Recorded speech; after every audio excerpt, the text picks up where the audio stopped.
Hello, ladies and gentlemen. Welcome to another thing where I talk about things. Today, we're going to talk about New York and PoNYcon. PoNYcon went to... last year was supposed to be the last PoNYcon, and then they had another PoNYcon this year. And the turnout was unfortunately rather small, but it was a fun con all the same, at least in the evenings. I was stuck behind a vendor table for a long time. Day 2 was pretty good for vending. Day 3 was not so good. I think we sold like 3 DVDs or something like that. So bottom line, end of the day, I believe I came back in the red, but only because of inventory costs. So now I have like this, I didn't have enough space in my suitcase to ship all these DVDs back, or to take all these DVDs back with me. So I just have a box, and it's not like a large box, but I just have a box, and I had to like go to FedEx and have them ship it to my house. So I mean, I guess I'll go to another con and I'll take these DVDs with me. And PoNYcon had some DVDs too. I ordered some. I don't know. I think they were expecting something like bare minimum. I think they said like 1,000 guests, and the previous PoNYcon had about like 2,000 guests. But they moved location, they changed website, they did some rebranding, and previously, like last year, they announced that they were dead. So they didn't get the sign-ups or anything like that. And so at the end of that, they were like, "Well, we're $40,000 in debt, and if you guys can help us get out of that, then that would be great."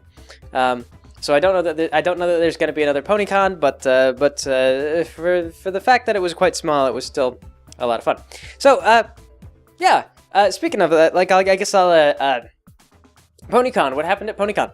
So the first day we kind of set up, and they opened up the vendor hall at like 10 o'clock, but we kind of wandered around, and I had a look at some of the other vendors, and one of the guys there was actually this guy who did the comics. I can't remember his name now, but he's a really nice guy. He did all the comics, all the promo comics for the con. And so I just started chatting with him about stuff for a little bit, and little did I realize that I was going to see him a bunch more throughout the con, and this is how I got to know he was a really nice guy, because we hung out at the end of that first day.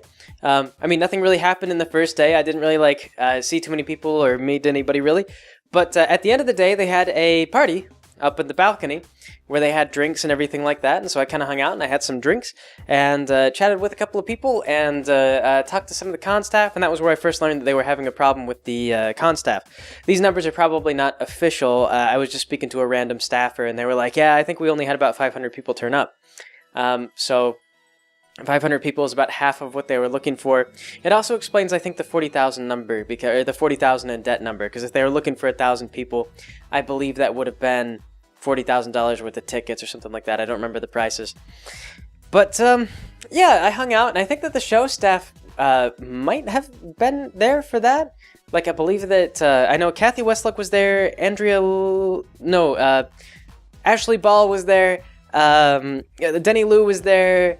The guy who voices Thorax is there. Shoot. There were like 8 guests of honor, or 7 guests of honor. I can't recall.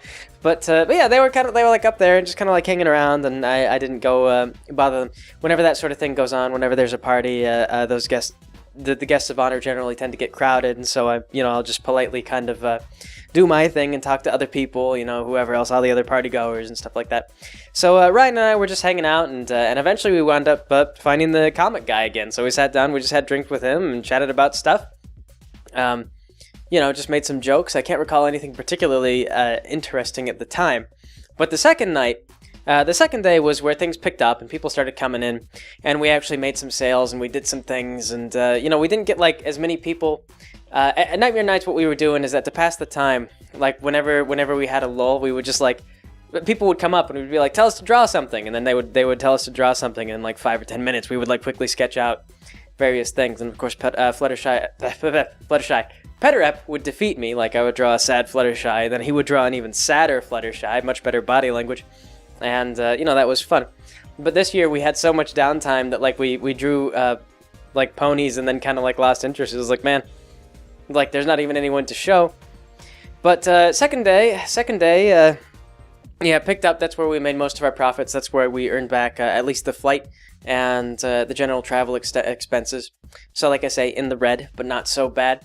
And then we had This was, I'm pretty sure, the second night. This could have been the third night, but now I don't recall. But anyway, the second night they had a special banquet, like a celebrity banquet, and this was for the people who paid for the highest package. You got to sit down at this banquet and look at this stuff. Oh, and this reminds me, I got something funny here. You got to sit down, you got to talk to the show staff. So that's I saw some guys there. Like, I was sitting.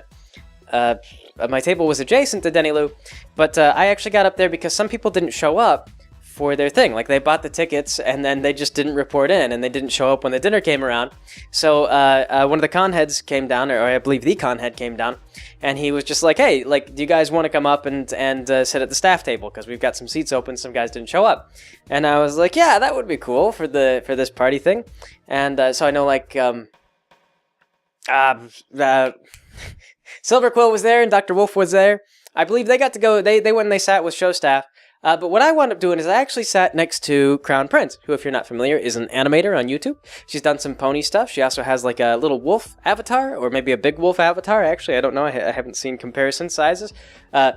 Maybe an average-sized wolf avatar, and she didn't recognize me at first, but then I was like, "Are you Crown Prince?" And she was like, "Yeah." And then I was like, "Oh, you used one of our Monday music tracks in one of your videos." And she was like, "Oh, are you Greg?" And I was like, "Yeah, I'm Greg." And so we started talking about, like, you know, the independent animation stuff and things that we were doing. And she was like, "Oh, you know, you switched over to Toon Boom. How's that going for you?" And I was like, "Oh, it's good. Like, are you still working in Flash? Like, I saw you were doing a workshop." She was doing a workshop with Flash animation. She was teaching some of the guys that came in, and also kids. Some kids went into the Flash workshop. She was teaching them how to do animation in Flash, and there was yes, it was definitely the second day, because I remember thinking that I wanted to go crash her animation thing on the third day, but then I believe that the time rolled past, and I looked at my clock and I was like, shoot, I missed it. So yeah, what I did that day, what I did on the third day, was I watched someone speedrun Pokemon, the original Pokemon, in 2 hours. Very slow day. Like, I didn't make a single sale in that 2 hours. I watched the entire Pokemon speedrun, and then just was like, man, this was an unproductive use of my time. I should have kept watching the Three Kingdoms show. I like that better than the Pokemon speedrun. But anyway, yeah, so I was talking to her about that, and I was like, oh, how's that going? And I didn't ask her how many times Flash crashed on everybody, because I can only imagine when you have, like, an entire classroom, and everyone's like, all right, here's how you do the thing, and so somebody, like, moves the character, so if the Flash has encountered a fail exception and has to shut down, would you like us to dump a crash report on your desktop? It won't do anything, but it will take up space. And, you know, I didn't ask that, but I can just imagine. And actually, there were a couple of things that I didn't ask that I should have. Things like I kind of wonder if they had to buy a bunch of, like, licenses. Do they have to buy, like, a room full of, like, the monthly license? Adobe these days, what they've done is they've switched over to a monthly subscription only. Like, I got home from this trip and I was thinking to myself, like, I should look at After Effects. And so I went to go look at After Effects, and I found, you know, you could get the product on Amazon if you got it through a source that wasn't Adobe for like $240 or something like that, or you could sign up for the monthly subscription where they just charge you indefinitely, and that's more profitable for them. So that's what you have to do today. The power of the cloud, and I hate that so much because you know, Adobe has demonstrated that they are totally willing to mistreat and abandon their software and get phased out of the industry. I certainly wouldn't want to be paying them, you know, month after month after month, and then just lose access to my software when it goes under because they weren't taking good care of it. You know, like if they were a super reliable company and I was like, yeah, I mean, they'll be around forever, that would be one thing, but it's Adobe, you know, they're going to abuse their software, they're going to get phased out, someone's going to make some alternative to their software that's going to be better, and it's going to be a permanent license. So, yeah. Anyway, so she was doing an Adobe thing, and we started talking about jokes and different ideas. The comic guy was there with us at the table, too, and we were talking about, like, jokes and things for the comics and stuff like that. He had a character, and his name was Tiebreaker. And so we started coming up with all these different puns for, like, for ties, because they hadn't really gone into background on this character yet, so they were thinking about, like, oh, if I get a chance to make another comic, I really want to do something with Tiebreaker. And so we were making all these jokes, like, well, maybe he's like a secret agent, and he goes to Thailand to break up the Thai government, and he flies a TIE fighter, which breaks on the way in. And his cutie mark is that he can, you know, any kind of engagement, if it's a tie, he can break it. He either wins or he loses, but one way or the other, he leads to a definitive response. So tiebreaker, you know, he breaks ties. And I believe he, like, we just had all these, like, stupid ideas, you know, for a tiebreaker, these stupid puns. And so that was kind of fun. And then Crown Prince and I actually, the whole table started talking about ideas for, like, an Equestria Girls parody, where in Equestria Girls, in the later movies, it turns out that whenever the characters feel an emotion that's tied to their element, they sprout horse ears, and their hair gets big, and if they had wings in the show, they get wings. And one of the characters, it turns out Sunset Shimmer, Bacon Hair, happens to be the element of empathy. So whenever she's feeling empathetic, she sprouts horse ears.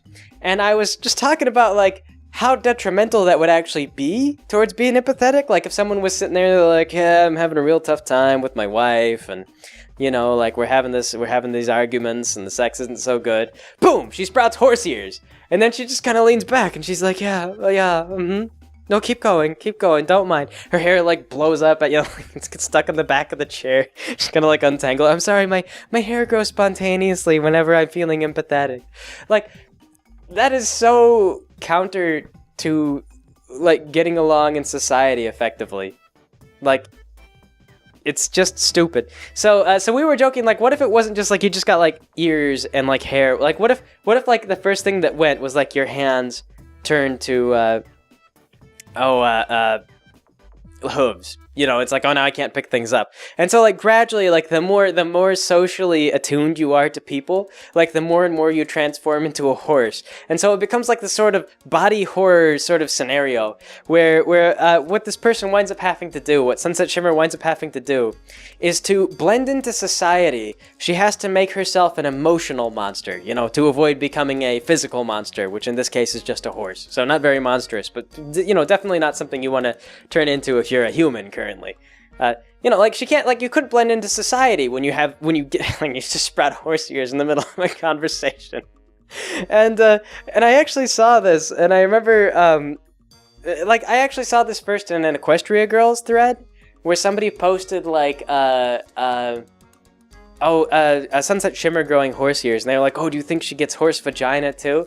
And then I saw that, and I just, like, I thought about this, and I just kind of, like, cracked myself up, and I was like, who cares if she gets horse vagina? Like, how stupid is this? Like, think about this. Like, I was looking at the scene, like, the gif where she sprouts horse ears, and it was just like, she's having this intense conversation with Twilight, poof, horse ears.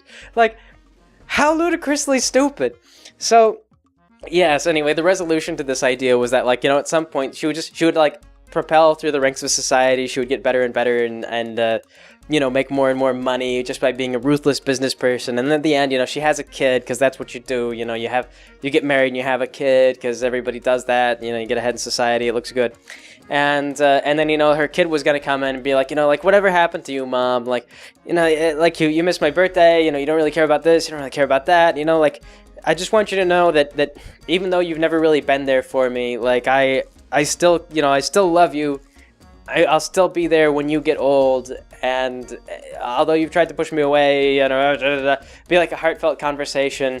We'd play, like, sad violins, and the child walks out, and then Sunset Shimmer, like, it all comes rushing back, like, the empathy, the remorse, all the feelings, all the human social emotions, they come back, and we, you know, the door's closed, and then later on, cleaning comes through, and they open up the door, and there's just a horse in the office, and cleaning just closes the door, and they walk off, and what the heck that's about. But yeah, just like a horse in the office, just transformed into a horse. So yes, we talked about that. We talked about some different angles on that, some different ways that could be funny, whether it would be better as just a straight horror, or whether that would be better as, like, like a comedy thing. Yeah, like, it was fun. It was a good time. That was good. I enjoyed that. There was a rave at the end. Omni actually, one of Petterup's friends, Omni, Brony musician, was there, and he was just telling me, like, you know, it was such a small crowd that it wound up being that mostly it was kids that went down to the rave. He was just like, yeah, they were all like 12-year-old kids. There were a couple adults, and then later on at night when the kids went to bed, the show staff came down, but he was like, yeah, you know, it's not very, not too bumping, you know, everyone's kind of going to bed. speaking of, they gave me some of those glow sticks, and I was gonna try and like save them, and then I was gonna give them to Claudia when she showed up, which I'll get to in a second. But they broke immediately, so we took an Uber back to the hotel that we were staying at, and I sat down next to this guy. He was like an Asian guy in a Rainbow Dash outfit. And I was just like, here you go, and I just gave him the broken glow sticks. And turns out he was at the celebrity dinner. He sat next to Ashley Ball. He said she was great. He said that she was a lot of fun to sit next to. She was very talkative, had a great sense of humor. So I haven't talked to Ashley Ball. I can't recall if I've seen her at anything either. I think I have, maybe. If she's been out to Babs Con, I've been to Babs a couple of years, so I probably would have seen her, but maybe I just don't recall. But anyway, though, he said that she was a lot of fun to sit next to, so that guy, lucky table. I suspect that Denny Lou's table was also probably a lot of fun, because I met the guy, and he's like, he's a really talkative guy. He was fun. He was fun when I met him at that party. So, and he also seemed really enthusiastic, really jazzed to be there. They did they had a speech during the celebrity banquet that I thought was kind of interesting. It was interesting in a couple of different ways. Kathy Westluck did a speech.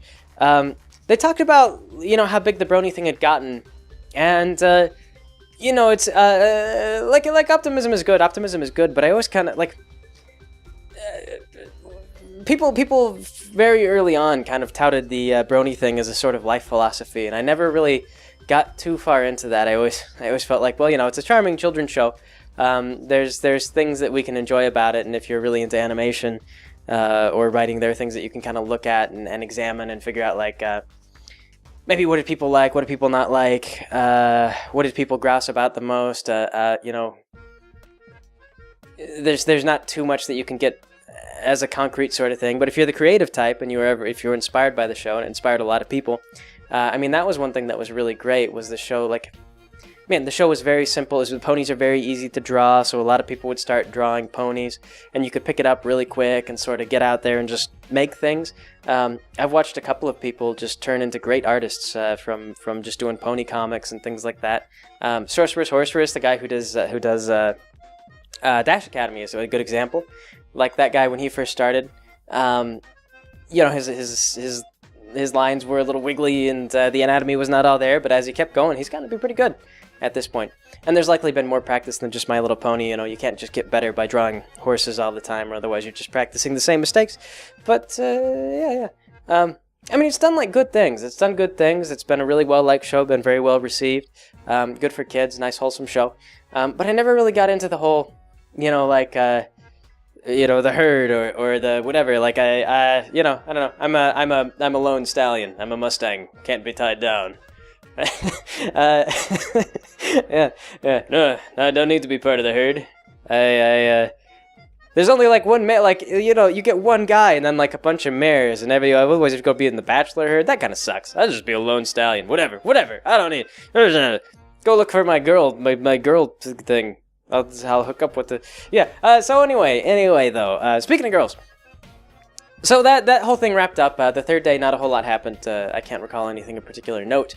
We went out to dinner at the end of it. Me and Peter up. We got like hoagies, essentially hoagie sandwiches, Philly cheesesteaks, I believe is what it was. It was like a buffalo chicken Philly cheesesteak. But we got hoagies. Bro hoagies, and then back to the hotel we went, and Peter went back to the hotel.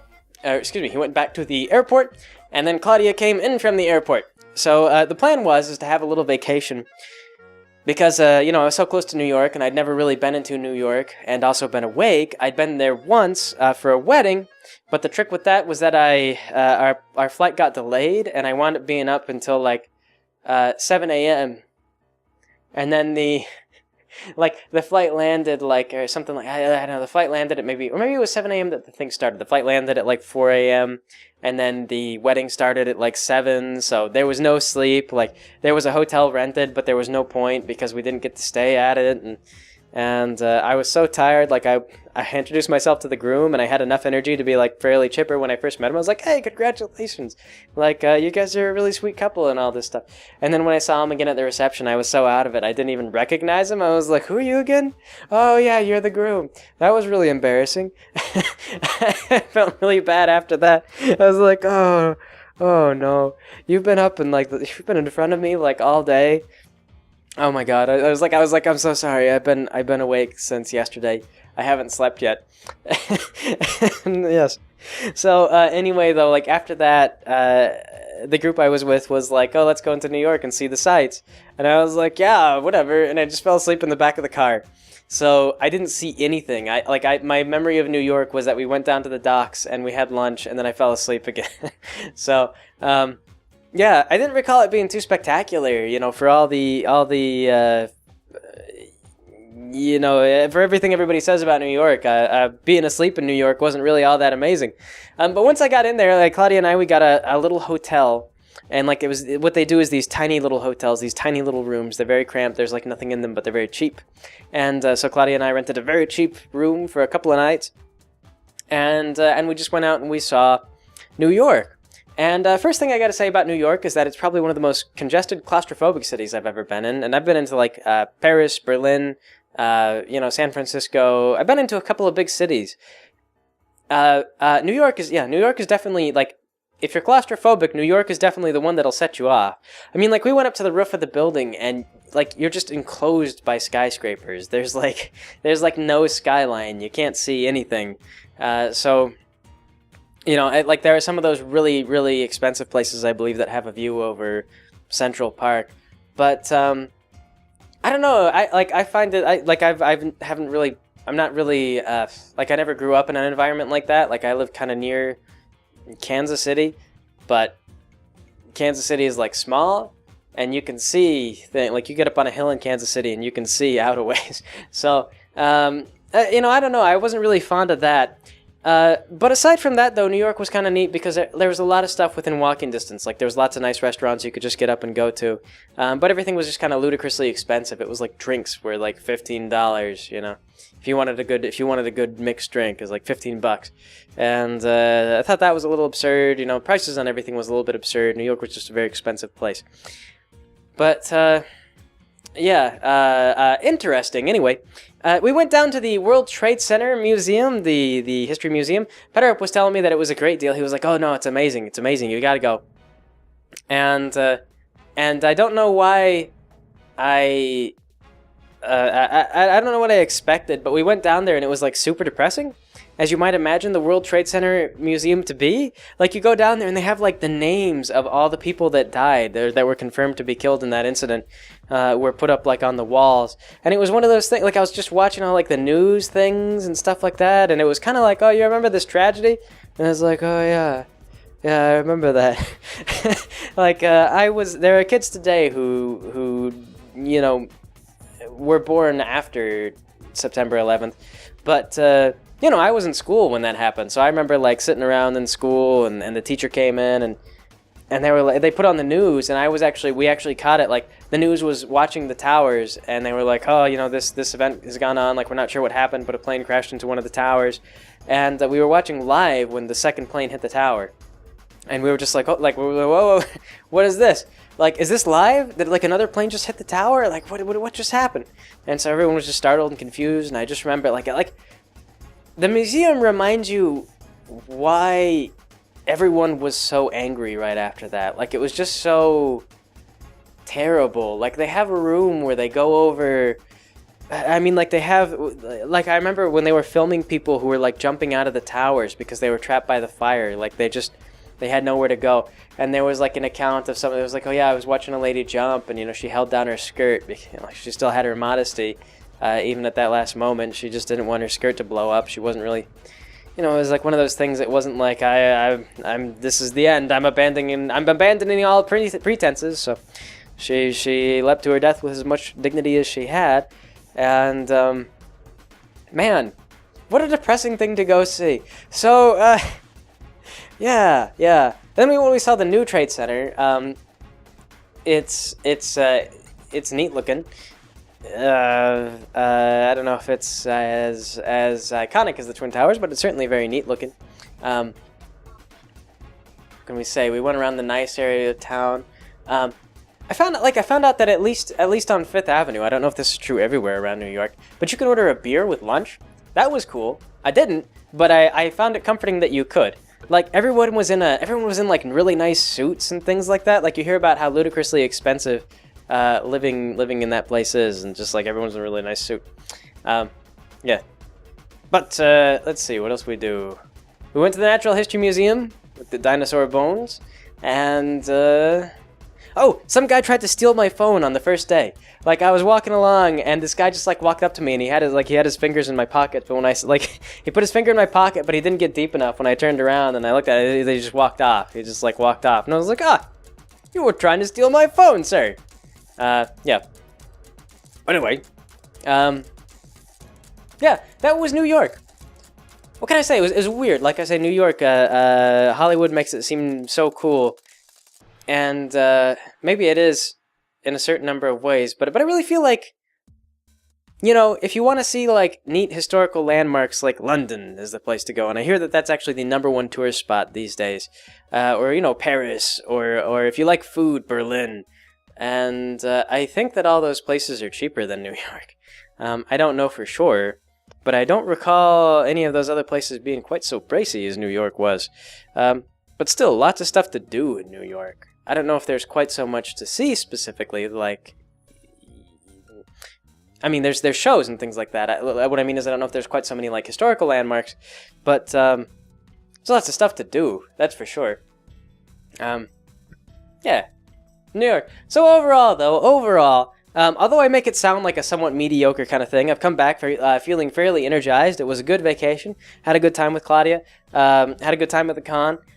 Best of luck to those guys who ran the con. They were really nice. Like everybody actually they seemed really relaxed. Like all the con staff seemed really relaxed. Really, you know, it may be because there weren't a lot of people to look after, but still, you know, they were nice guys. They made it a good con. They did their best, and you know, it showed. The work that they put in at least produced a good event for the people that went, and you know, it was a good time. So I'm looking forward to a lot of stuff.